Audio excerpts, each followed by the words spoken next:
श्री शिवाय नमस्तु भयम। दोस्तों, जैसा कि आप सभी लोग जानते हैं कि 23 जून 2026 यानी मंगलवार को पड़ रही है ज्येष्ठ मास की शुक्ल पक्ष नवमी तिथि। और दोस्तों, यह वह तिथि है जो ज्येष्ठ मास में पड़ने वाली सबसे बड़ी तिथि है, क्योंकि यह मंगलवार के दिन पड़ रही है और इसका बहुत ही बड़ा और विशेष महत्व होता है। पूज्य गुरु जी ने कहा है कि अगर कभी भी मौका लग जाए और ज्येष्ठ मास की नवमी तिथि मंगलवार को पड़ जाए तो आप लोगों को एक छुटकी काला तिल वाला उपाय तो अवश्य ही करना चाहिए। इन दोनों का संयोग बहुत ही कम आता है। इसी के साथ में गुरु जी ने अपनी शिव पुराण कथा में बताया है कि इस दिन आपको एक छुटकी काला तिल वाला उपाय तो आपको अवश्य ही करना चाहिए, क्योंकि ऐसा दिन पूरे साल में सिर्फ एक ही बार आता है।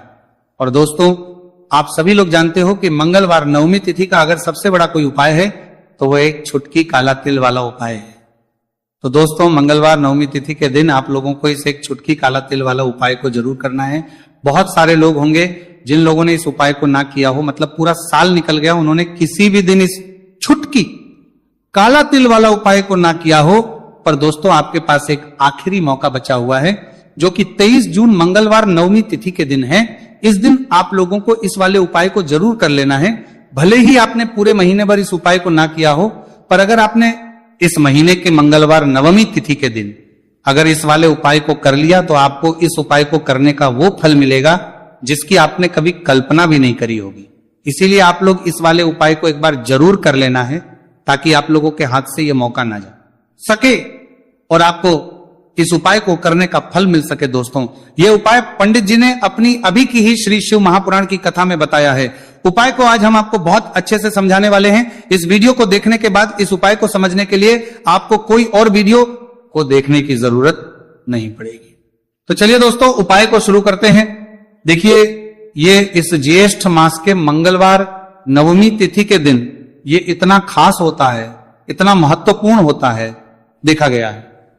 कभी कभी बड़े बड़े पूजा पाठ अनुष्ठान से जो मनोकामना पूर्ण नहीं होते, वो ज्येष्ठ मास की मंगलवार नवमी तिथि के दिन एक छोटे से उपाय करने से ही आपकी मनोकामना पूर्ण होए। और बहुत सारे लोगों ने इस उपाय को किया भी है और उनको इस उपाय को करने का फल भी जरूर मिला है। अगर आप लोग भी इस उपाय को करना चाहते हैं तो आप इस उपाय को पहले अच्छे से समझ लेना, सुन लेना, उसके बाद करना। आपको इस उपाय का फल जरूर मिलेगा। और इस उपाय को कर लेने से आपके घर में चाहे किसी भी प्रकार की दुख और समस्या क्यों ना चल रही हो, आपको उसका कारण भी नहीं पता है कि भाई यह समस्या किस कारण से चल रही, उसका कुछ भी कारण हो सकता है, जैसे पितृदोष हो सकता है या किसी भी तरह का मंगल दोष भी हो सकता है। तो इस दिन आप लोगों को ये वाला उपाय कर लेना है। ये एक ऐसा उपाय है जिस उपाय को अगर किसी विशेष दिन पर किया जाए तो भाई उस विशेष दिन का जो है वह तो हमें मिलता ही मिलता है, पर हमने उस दिन पर इस उपाय को किया है तो हमें उससे भी बड़ा फल मिलता है, और फल बहुत जल्दी मिलता है, क्योंकि आप इस उपाय को बहुत ही बड़े और विशेष दिन पर रहे हो। तो चलिए अब उपाय को के बारे में बात करते हैं। लेकिन उससे पहले आप लोगों को यह जानना आवश्यक है कि आखिर ये उपाय किस समय करना है, किसको करना है और कैसे करना है। तो चलिए हम आगे आपको वीडियो में एक एक करके बता देते हैं। लेकिन उससे पहले अगर आप लोग हमारे चैनल पर पहली बार आए हैं या फिर मेरी आवाज आज पहली बार सुन रहे हैं तो हमारे चैनल को सब्सक्राइब जरूर कर लेना और इस वीडियो को लाइक करके कमेंट बॉक्स में श्री शिवाय नमस्तु भयम ओम नमः शिवाय जरूर टाइप कर देना। तो दोस्तों, इस एक छुटकी काला तिल वाला उपाय को हमें इस मंगलवार नवमी तिथि के दिन कैसे करना है, किसको करना है, किस समय करना है और कहां पर करना है, ये सारे सवालों के जवाब आपको इस वीडियो में मिल जाएंगे। और जो ये वीडियो देखेगा भाई, उसको एक छुटकी काला तिल वाला उपाय जरूर करना चाहिए, क्योंकि इस दिन काला तिल का भी बहुत ही बड़ा और विशेष महत्व होता है। और बात आ जाए एक छुटकी काला तिल वाला उपाय की, तो ये सोने पे सुहागा वाली बात हो जाती है और ये एक बहुत ही बड़ा उपाय हो जाता है इस मंगलवार नवमी तिथि का। तो अब दोस्तों, इस एक छुटकी काला तिल वाला उपाय को आखिर करना किसको है, सबसे पहले हम लोग वो बात जान लेते हैं। तो देखो, घर की जो बड़ी माताएं बहनें होती हैं, उन माताओं बहनों में से कोई भी एक बड़ी माता बहन इस वाले उपाय को कर सकती है। और दोस्तों, अगर आप तो अपने घर में से सभी सदस्यों को भी इस उपाय को करवा सकते हैं। अगर किसी व्यक्ति की खुद की कोई मनोकामना है, खुद की कोई दुख और परेशानी है जो कि वह अपने लिए ही करना चाहता है इस वाले उपाय को, तो वह खुद अपने लिए भी कर सकता है। बाकी अगर कोई घर में से ऐसा है जो कि अपने पूरे घर परिवार की सुख और शांति के लिए यह वाला उपाय करना चाहता है, तो भाई वो भी कर सकता है, उसमें भी कोई दिक्कत वाली बात नहीं है। कहने का मतलब है कि इस उपाय को हर एक सदस्य भी कर सकता है और पूरे घर परिवार के सदस्य के लिए घर की बड़ी माताओं बहनों में से कोई एक माता बहन भी कर सकती है। माताएं बहनें अगर घर में उपस्थित ना हो या वो ये वाला उपाय ना कर पा रही हो तो फिर घर का कोई बड़ा सदस्य भी इस एक छुटकी काला तिल वाला उपाय को कर सकता है, चाहे फिर वो पुरुष ही क्यों ना हो, उसमें कोई भी दिक्कत वाली बात नहीं है। उसके बाद में दोस्तों जो अगला प्रश्न निकल आता है वो ये आता है, इस उपाय को लेकर के आखिर इस उपाय को हमें किस समय करना है, सुबह के समय करना है कि शाम के समय करना है। तो देखो, इस वाले उपाय को आप लोग सुबह के समय भी कर सकते हो और शाम के समय प्रदोष काल में भी कर सकते हो। अब अगर आप पूछो कि भाई सबसे उत्तम समय कौन सा रहेगा इस एक छुटकी काला तिल वाला उपाय को करने का, तो हम आपसे बस यही कहेंगे कि इस उपाय को आप सुबह के समय करेंगे तो ज्यादा बेहतर होगा। बाकी अगर प्रदोष काल शाम के समय भी करेंगे तो भी अच्छा होगा, उसमें कोई भी दिक्कत वाली बात नहीं है। तो अब दोस्तों जो अगली सबसे बड़ी और महत्वपूर्ण बात आती है वो ये आती है कि सुबह अगर हम उपाय को करेंगे तो हमें कितने बजे से लेकर कितने बजे तक के बीच में करना है, और शाम के समय प्रदोष काल में करेंगे तो हमें कितने बजे से लेकर कितने बजे के बीच में करना है। तो देखो, सुबह जितनी जल्दी हो सके आप उपाय को करने की कोशिश करना कि अगर किसी कारणवश लेट भी हो जाओ, थोड़ी देर भी हो जाए तो 10 या 11 बजे तक भी आप उपाय कर लेना, पर 12 बजे से ज्यादा देरी ना हो, ठीक है, इस बात का ध्यान रखना। उसके बाद में दोस्तों अगर शाम के समय प्रदोष काल की बात करें, प्रदोष काल का जो समय है होता है वो शाम के 6 बजे से शुरू हो जाता है। मतलब शाम के 6 बजे से लेकर 7 बजे के बीच का जो समय होता है ये समय प्रदोष काल का समय होता है। तो आप उपाय को 7 या 8 बजे के बीच में भी कर सकते हो। मतलब शाम के 6 बजे से रात 8 बजे के बीच में आप कभी भी इस वाले उपाय को कर सकते हो, उसमें कोई भी दिक्कत वाली बात नहीं है। देखिए, यदि आपके जीवन में संकट बहुत ही अधिक चल रहे, समस्याएं बहुत ही अधिक चली हो, एक एक रूप खर्च करने आपको बस ओढ़ रहा है, भूमि से जुड़ी हुई कोई भी समस्या हो या फिर आपके विवाह से जुड़ी हुई कोई भी समस्या हो या आपके व्यापार से जुड़ी हुई कोई भी समस्या हो, तो आपकी ये सारी समस्या इस मंगलवार नवमी तिथि के दिन समाप्त होने वाली है। तो चलिए दोस्तों जानते हैं उस विशेष उपाय के बारे में। देखिए, इस वीडियो में हम पूज्य गुरुजी द्वारा बताए गए 3 बहुत ही चमत्कारिक उपायों के बारे में जानेंगे।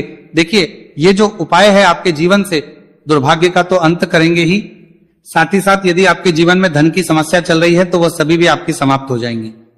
देखिए, गुरुजी ने बताया है कि जब भी मंगलवार नवमी तिथि का दिन पड़े तो हमें कर्ज मुक्ति के लिए कुछ उपाय करने चाहिए। इसी के साथ हमें धन प्राप्ति, भूमि से जुड़े कार्यों और विवाह के लिए भी उपाय करने चाहिए।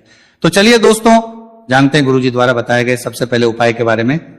देखिए, यह उपाय विशेषकर उन लोगों को करना है जिनकी भूमि से जुड़ी कोई भी समस्या चल रही हो, यानी कि उनकी भी जमीन से जुड़ी हुई समस्या चल रही है, यानी कि जो लोग मकान खरीदना चाहते हैं या फिर उनका खेत से जुड़ा कोई भी केस चल रहा है या फिर जिनके भी विवाह में विलंब हो रहा है या फिर जिन भी लोगों के जीवन में कर्ज बहुत ही अधिक बढ़ने लगा है, कर्ज जो है वो चुका नहीं पा रहे हैं, तो गुरुजी ने कहा है कि ऐसे लोगों को यह उपाय करना चाहिए। देखिए, इस उपाय के लिए आपको थोड़े से काले तिल ले लेने हैं।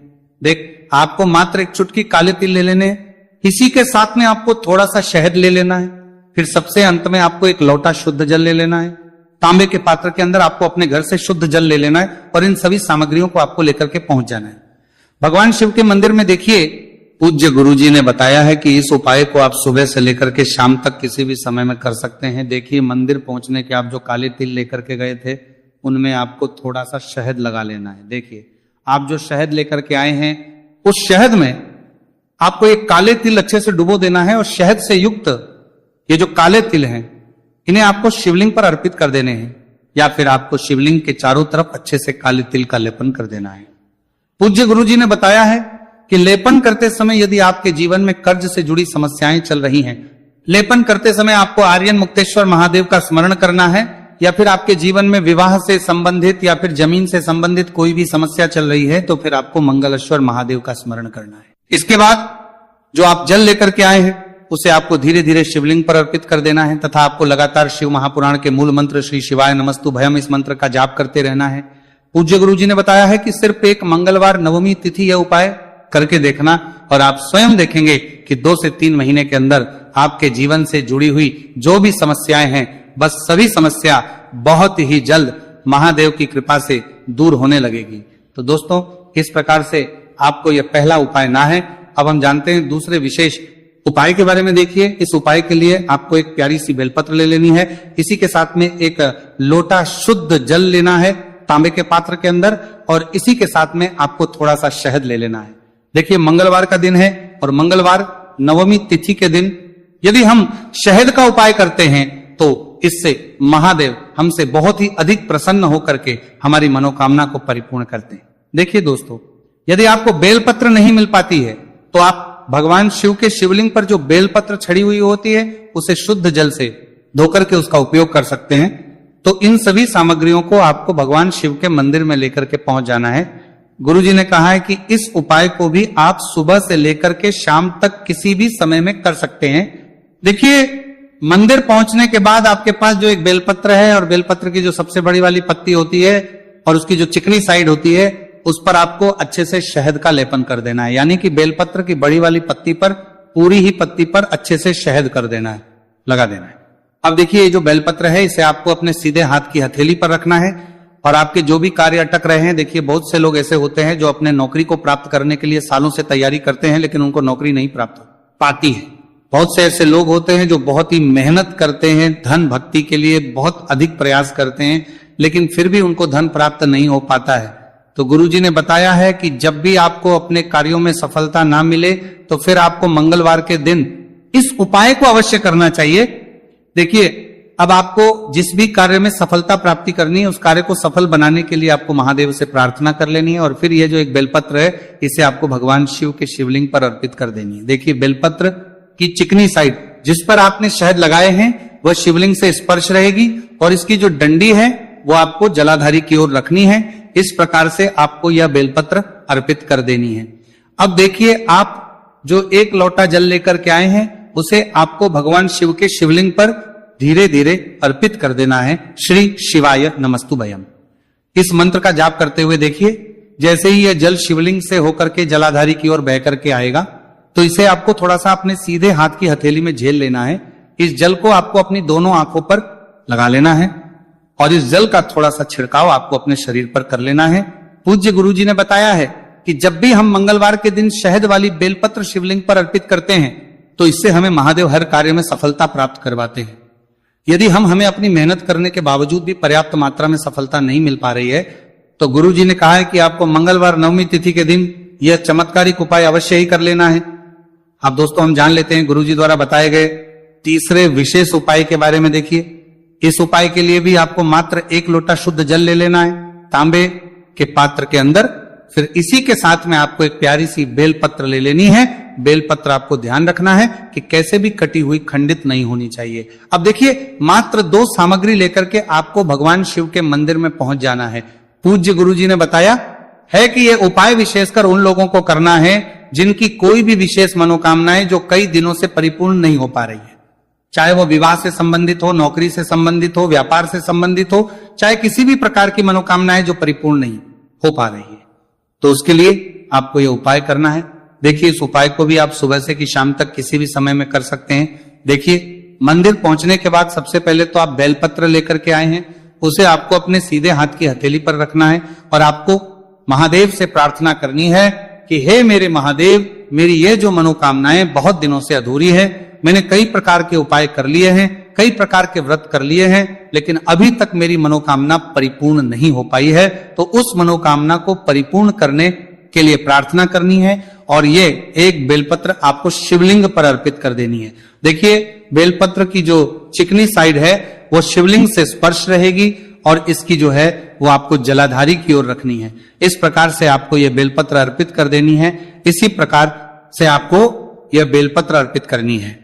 अब देखिए, आप जो एक लोटा शुद्ध जल लेकर के आए हैं इसे आपको धीरे धीरे शिवलिंग पर अर्पित कर देना है। इस मंत्र का जाप करते हुए देखिए, जल अर्पित करते हुए आपको कम से कम 11 बार श्री शिवाय नमस्तुभयम या फिर ओम नमः शिवाय इस मंत्र का जाप कर लेना है।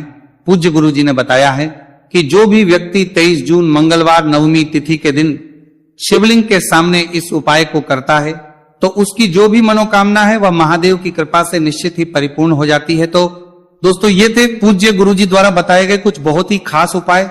अगर आपको जानकारी अच्छी लगी हो तो वीडियो लाइक करिएगा। मिलते हैं फिर एक नए वीडियो के साथ। श्री शिवाय नमस्तुभयम।